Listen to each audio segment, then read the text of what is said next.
Scam alert. This holiday season is already turning into a busy time for crooks, especially on the internet.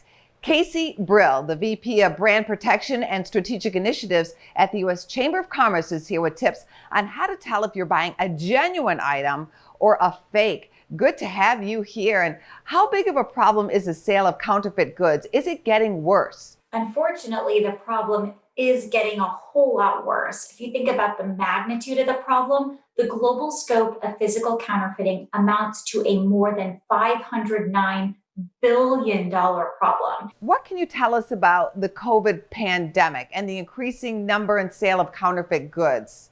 Unfortunately, the pandemic is playing a large part into an increase in counterfeit goods that are peddled online.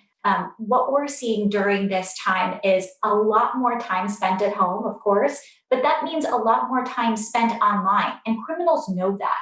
We've seen during the pandemic increases in counterfeit hand sanitizer, if you can believe it, counterfeit household goods, counterfeit soap and toothpaste, even contact lenses. But of course, during the holiday season, we're concerned about counterfeit toys and counterfeit children's products, counterfeit apparel, and jewelry as well. So from our perspective, we think it's really important just to verify before you buy.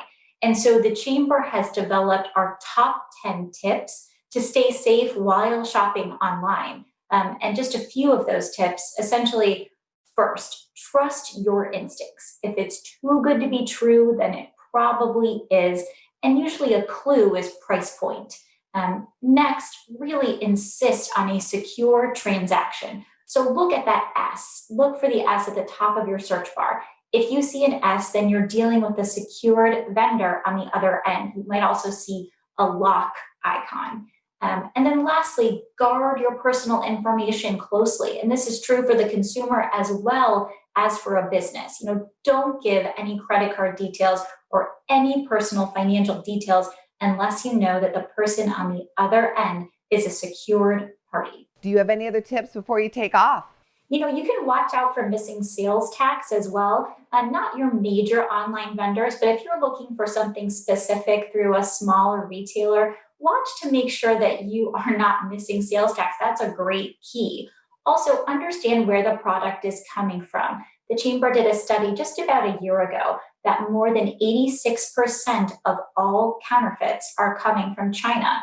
This might not be a surprise, but we need to make certain, where we're receiving product from and that you are dealing with a secured vendor.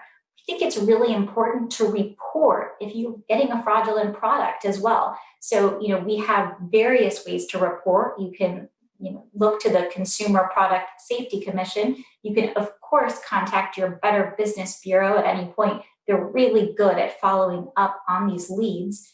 If you see that there is an IP violation, perhaps a trademark that looks a little different than the one that you know and trust, you can also report IP theft. So you can go directly to the Department of Homeland Security's website and you can report it there as well, or contact the retailer. At the end of the day, relationships and retail go hand in hand. It's really important that the consumer and the business is receiving what they need at the end of the day. You can find links to each one of these options for reporting if you just visit uschamber.com/shopsmart.